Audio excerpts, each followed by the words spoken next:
Hello दोस्तों, तो हाजिर हूँ मैं आपके सामने हमेशा की तरह एक न्यू मजेदार सी सीरीज के साथ जो कि बेसिकली एंशिएंट एरा पर बेस्ड है। सीरीज की स्टोरी कुछ यूँ है कि हमारे मेन लीड शोए फांग का पहला प्यार जिलिन उसकी स्टेप मदर बन जाती है, जो कि शायद उसकी मजबूरी थी। लेकिन जब शोए फांग को इस बारे में पता चला कि मेरे डैड ने उसी लड़की से ही शादी की जिसे मैं आज तक भुला नहीं पाया, तो वो जिलिन से चुन चुन कर बदले लेता है, सिर्फ इसलिए कि तुमने दौलत की खातिर मेरे डैड से शादी की और मेरी फीलिंग्स के बारे में एक बार भी नहीं सोचा। तो आगे की कहानी जानने के लिए हम बढ़ते हैं इस सीरीज के फर्स्ट एपिसोड की तरफ। एपिसोड के शुरुआत में हम मास्टर शोए की 5th वाइफ को किसी और के साथ अफेयर चलाते हुए देखते हैं, जहां वो लड़का इसे पूछ रहा था कि अगर तुम्हारे ओल्ड मैन को पता चल गया कि तुम मेरे साथ हो तो फिया कहती है कि भला उसे मेरी क्या परवाह, वो तो होगा अपनी 6th वाइफ के साथ, मुझे क्यों पूछने लगा। नेक्स्ट सीन में हम इसी होटल की तरफ एक हाई फाई गाड़ी को आते हुए देखते हैं, जिसमें से हमारी फीमेल लीड जिलिन बाहर निकल कर आती है। अम्ब्रेला ओपन करने के बाद उसने मास्टर शोए के लिए डोर ओपन किया, जो बाहर आते साथ ही इसे थप्पड़ मार देते हैं कि तुमने जो मुझे बताया है वो सच है ना। जिलिन बोली कि हाँ मास्टर, मैंने सच बताया है, अगर आपको यकीन नहीं आ रहा तो खुद ही अंदर जाकर अपनी आंखों से देख ले। लेकिन मास्टर शोए कहते हैं कि फिर भी ये मेरे लिए कोई खुशी की बात नहीं है और मैंने तुमसे शादी इसलिए नहीं की ताकि तुम मेरे लिए मुसीबतें बनाती रहो। खैर, ये कहने के बाद मास्टर शोए होटल की तरफ चलने लगे अपनी पिस्टल लेकर, जबकि इधर जिलिन सोच रही थी कि फिया, आखिरकार तुम्हारे मरने का वक्त आ गया है, लेकिन अफसोस कि मैं तुम्हारे साथ अपने पुराने हिसाब नहीं झुका पाई। जबकि फिया को तो होश तक नहीं था कि उसके साथ क्या होने वाला है। अचानक से मास्टर शोए ने उसके करीब आकर उसके सर के ऊपर गन रख दी। इसके बाद यहाँ जिलिन को गोली चलने की आवाज सुनाई दी, तो वो समझ गई कि फाइनली फिया को उसके गुनाहों की सजा मिल चुकी है। नेक्स्ट सीन में पूरे शहर में ये खबर फैल गई कि मास्टर शोए की अचानक से किसी सीरियस डिजीज की वजह से डेथ हो गई है, यानी कि फिया तो सही सलामत है, लेकिन मास्टर शोए को ही इस दुनिया से जाना पड़ा। दूसरी तरफ ये सारा इल्जाम बेचारी जिलिन पर लग जाता है। पूरे महल में उसके बारे में कहा जा रहा था कि ये लड़की अपशगनी है, क्योंकि शादी के कुछ रोज बाद ही मास्टर शोए की डेथ हो गई। जबकि जिलिन तो खुद भी मास्टर शोए की पिक्चर के सामने बैठे यही सोच रही थी कि आखिर ऐसा कैसे हो सकता है। नेक्स्ट सीन में हमारे मेन लीड शोए फांग को एक बार से वापस आते हुए दिखाया जाता है, जिसे सारी खबर मिल चुकी थी कि किस तरह से उसके डैड की डेथ हुई, और ये भी कि उन्होंने किसी यंग लड़की से छठी शादी कर रखी थी, जो कि उसे बिल्कुल भी नहीं पसंद था। वो अभी भी यही कहता है कि मेरे डैड की जान किसी और चीज ने नहीं बल्कि पैसों ने ही ली, इसलिए उनके लिए पिटी फील करने की जरूरत नहीं। लेकिन दूसरी तरफ उसने ये सारी बातें भी सुन रखी थी कि तुम्हारे डैड ने एक सिंगर खूबसूरत लड़की से शादी की है, जो हर वक्त तुम्हारे डैड से फ्लर्ट करती रहती थी। ये सारी बातें सोचते सोचते वो जिलिन के पास पहुँच आया। उसे देखकर तो इसका गुस्सा और भी ज्यादा बढ़ गया। वो धीरे धीरे से इसके करीब आने लगा, फिर उसके गले में कपड़ा डालकर उसे दबाने लगा, ये कहते हुए कि जब मेरे डैड की डेथ हो गई है तो तुम्हें भी उनके साथ मर जाना चाहिए। जिलिन इस हालत में कुछ भी नहीं कह पा रही थी। बहुत मुश्किल से वो सिर्फ इतना ही कह पाई कि प्लीज मुझे छोड़ दो, उनकी डेथ से मेरा कोई भी लेना देना नहीं। उसकी आवाज सुनकर इधर शोए फांग के हाथों से खुद ब खुद वो कपड़ा छूट गया। दिल ही दिल में सोचने लगा कि ये आवाज, ये तो उसी की आवाज है, क्या ये वही लड़की है। जिलिन अपने पास पड़ा हुआ एक टूल उठाकर फौरन वहाँ से भागने लगी, लेकिन जब शोए फांग ने उसका हाथ पकड़ लिया तो वो उसे उस टूल से मारने की कोशिश करती है, जिसे शोए फांग ने खुद को तो बचा लिया उसका हाथ पकड़कर, लेकिन यहाँ फाइनली उसका जिलिन के साथ सामना हुआ। इसी के साथ हमें फ्लैशबैक का सीन दिखाया जाता है। कॉलेज लाइफ में दोनों ही एक दूसरे को पसंद करते थे, पर शोए फांग को अपनी हायर स्टडीज के लिए अब्रॉड जाना पड़ा, लेकिन फिर भी उसने वादा किया था कि मैं वापस आकर तुमसे शादी करूंगा। प्रेजेंट में दोनों को ही एक दूसरे को अपने सामने देखकर यकीन ही नहीं आ रहा था। शोए फांग पूछने लगा कि जिलिन, तुम यहाँ, क्या वो तुम ही हो जिससे मेरे डैड ने शादी की है। जिलिन के पास तो जवाब देने के लिए कुछ भी नहीं था। वो जान छुड़ाकर वहाँ से भागना चाहती थी, लेकिन शोए फांग ने उसे पकड़ ही लिया। वो कहता है कि तुम कभी भी मुझसे जान नहीं छुड़ा सकती जब तक तुम मुझे सच ना बता दो। मुझसे ब्रेकअप करके तुमने मेरे डैड से शादी की, आखिर तुमने ऐसा क्यों किया? मैं इसका जवाब लिए बगैर तुम्हें नहीं छोड़ूंगा। इसके बाद वो जिलिन का हाथ पकड़कर उसे अपने रूम में ले आया और डोर क्लोज कर दिया, उसे ये दिखाने के लिए कि जब तक तुम मुझे सच नहीं बता देती मैं तुम्हें यहाँ से जाने नहीं देने वाला। उसका गला दबाकर उसे सच जानने की कोशिश कर रहा था कि यहाँ आने से पहले मैंने तुम्हारे बारे में सुना था कि तुम एक सिंगर और फ्लर्टियस लड़की हो जिसने मेरे डैड से शादी करने के लिए क्या कुछ नहीं किया। लेकिन ये सिर्फ पूरा सच नहीं है, तुम मेरी एक्स गर्लफ्रेंड भी हो, आखिर तुमने ऐसा क्यों किया?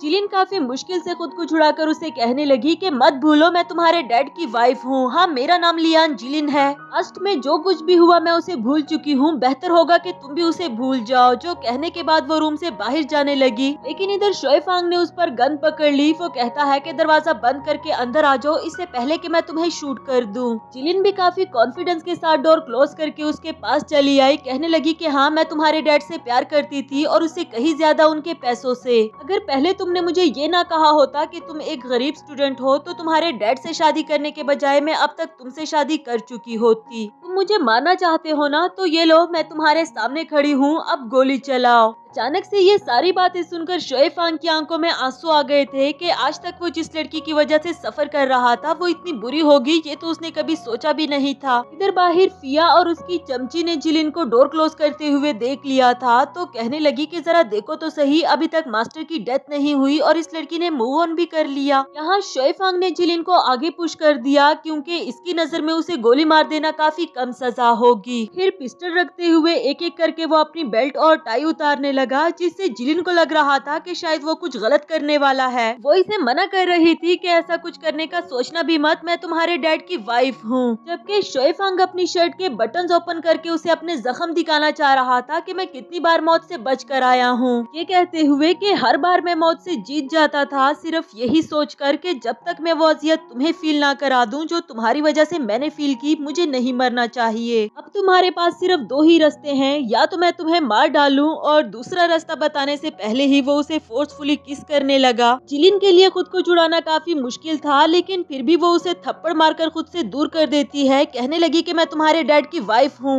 मगर मुझे मारना चाहते हो तो शौक से मारो, वरना तुम मुझसे दूर रहो। जाते जाते वो एक दफा फिर से याद करवा देती है कि बेहतर होगा पास्ट को भूल जाओ। ये कहने के बाद वो वहाँ से चली गई। जबकि इधर हम देखते हैं कि शोएफांग को भी ये सब कुछ करके अच्छा नहीं लग रहा था, क्योंकि उसकी आंखों से आंसू आने लगे। नेक्स्ट सीन आज से 10 दिन बाद का दिखाया गया, जहाँ रास्ते में चलते हुए एक चोर जिलिन से टकरा जाता है और इसी दौरान उससे उसका सामान भी गिर गया। जिलिन फौरन से उस सामान को देखकर उठाने लगी। वो पेंडेंट तो गाड़ी के नीचे आने ही वाला था, लेकिन वो अपनी जान पर खेलकर उस पेंडेंट को उठा लेती है। फिर जब उसने ओपन करके देखा तो इसमें शोएफांग और उसकी पिक्चर लगी हुई थी, यानी कि वो चोर शोएफांग का सामान लेकर भाग रहा था। इस पिक्चर को देखकर जिलिन दिल ही दिल में कहने लगी कि मैंने कभी सोचा भी नहीं था तुम इस तरह से मेरे सामने आ जाओगे, लेकिन मैं जानती हूँ कि अब तुम्हें कुछ भी एक्सप्लेन करने का वक्त ही नहीं रहा, और वैसे भी मेरे पास और भी बहुत सारे जरूरी काम है जो मुझे वक्त पर निपटाने हैं। यहाँ दूर से ही एक आदमी बैठा जिलिन को नोटिस कर रहा था और उसका पीछा करने के लिए इसे फिया ने ही कहा होता है। खैर, जिलिन इसके बाद अपनी फ्रेंड याओली से मिलने के लिए आती है, जो इसे एक कवर पेपर देते हुए बोली कि ये रही तुम्हारी वो इम्पोर्टेंट चीज जो कब से तुम्हें चाहिए थी। ये फिया की वही पिक्चर है जब वो किसी और के साथ थी। इधर याओली कहने लगी कि एक दफा शोएब फैमिली ये पिक्चर देख ले, फिर यूँ समझो कि फिया का काम तमाम हुआ। लेकिन जिलिन कहने लगी कि नहीं, ये तो इसके लिए बहुत कम सजा होगी। मैं चाहती हूँ कि फिया अपना सब कुछ खो दे, अपने उस हिडन लवर को भी। ये हिडन लवर कौन है इसके बारे में फिलहाल तो पता नहीं चल पाया। दूसरी तरफ शोएफांग ने उस आदमी को पकड़ लिया था जो कि जिलिन पर नजर रख रहा होता है। काफी मार खा लेने के बाद आखिरकार उसने बता ही दिया कि प्लीज मुझे माफ कर दे, ये सब कुछ करने के लिए मुझे मिस फिया ने कहा था, लेकिन आई स्वेयर कि मैंने कुछ भी नहीं देखा, मैं किसी को भी कुछ नहीं बताऊंगा। उसे वार्निंग देकर शोएफांग ने भी उसे जाने दिया, लेकिन जानता तो वो खुद भी नहीं था कि आखिर फिया जिलिन से चाहती क्या है। तब तक जिलिन भी अपनी फ्रेंड के पास से वापस आ रही थी और सामने ही उसने देखा कि शोएफांग का हाथ बुरी तरह से जख्मी हो चुका है। वो फौरन से उसके पास जाकर उसका जख्म अपने रुमाल से साफ करने लगी। चाहे शोएफांग अभी तक उसे नहीं बुला पाया, मगर उसे झटकते हुए उसका हाथ पकड़ लेता है। पूछने लगा कि क्या तुम्हें इनअप्रोप्रिएट नहीं लग रहा आधी रात को किसी गैर मर्द का हाथ पकड़ते हुए। जिलिन बोली कि अगर तुम्हारी जगह कोई और भी इस तरह से इंजर्ड हुआ होता तो यकीनन मैं उसके लिए भी यही करती जो मैंने तुम्हारे लिए किया। जो कहकर वो जाने लगी, लेकिन शोएफांग ने उसे पकड़कर खुद के और करीब कर दिया। पूछने लगा कि बताओ फिया ने किसी को तुम्हारे पीछे क्यों लगवाया था, वो तुमसे क्या चाहती है। ये बोली कि मुझे कैसे पता होगा, ये तो तुम उससे ही पूछो ना। तो वो कहता है कि यकीनन उसको भी तुम पर कोई शक होगा, जैसे कि मुझे लग रहा है कि तुम हमारी फैमिली के अगेंस्ट कुछ प्लॉट कर रही हो। फिर फौरन से उसके हाथ से क्लच ले लिया, देखने के लिए कि आखिर ये हमसे क्या छुपा रही है। लेकिन देखने पर उसे पता चला कि इसमें उसके डैड और इसकी पिक्चर थी, जो देखकर शोएफांग तंज करने लगा कि अरे वाह, देखो तो सही कितना लवली कपल है। मेरे डैड के जाने के बाद भी तुम उनको नहीं बुला पा रही, साथ ही वो पिक्चर भी फेंक देता है। जिलिन बोली कि शोएफांग आप बस भी कर दो। अपना पर्स उसके हाथ से लेकर वहाँ से जाने लगी। इधर बाकी के सोल्जर्स ने उस पर गन पॉइंट करके रोक लिया। शोएफांग कहने लगा कि मैं यहाँ के मिलिट्री का न्यू गवर्नर गवर्नर बनने वाला हूँ, तुम्हारी हिम्मत कैसे हुई मुझे नाम से बुलाने की। जिलिन ने इस पर उसे कांग्रेचुलेशंस कहा तो वो बोला कि यकीनन तुम्हें रिग्रेट तो हो रहा होगा। धीरे से उसके पास आकर बोला कि मुझे छोड़ जाने पर। साथ ही वो उसे पैसों के बंडल्स पकड़ाते हुए कहता है कि यकीनन ये पैसे तुम्हारे लिए काफी होंगे, ये लो और यहाँ से हमेशा के लिए दफा हो जाओ, मैं कभी भी तुम्हें नहीं देखना चाहता। जबकि जिलिन उन पैसों को गिराते हुए कहने लगी कि ये मेरे लिए काफी नहीं है, वहाँ से जाने लगी। वो सोल्जर्स तो अभी भी इसे जाने नहीं दे रहे थे, लेकिन जब शोएफांग ने उनको इशारे से इसे जाने के लिए कहा तो वो लोग भी इसे छोड़ देते हैं। यहाँ शोएफांग खड़ा काफी ज्यादा हर्ट लग रहा था। नेक्स्ट सीन में वो गुस्से से अपना गिलास फेंक देता है और जिलिन की हुई बातों को सोच रहा था। मुझे लगा था कि तुम ओवरसीज स्टूडेंट हो तो किसी रिच फैमिली से होगे, लेकिन जब मुझे पता चला कि तुम एक गरीब फैमिली से हो तो भला मैं तुमसे शादी क्यों करती। प्रेजेंट में शोएफांग खुद से कह रहा था कि जिलिन तुम्हें ये वेल्थी लाइफ चाहिए ना, आई स्वेयर कि मैं कभी भी तुम्हें इसे जीने नहीं दूंगा। इसी के साथ हमारा फर्स्ट एपिसोड यहाँ पर खत्म हुआ।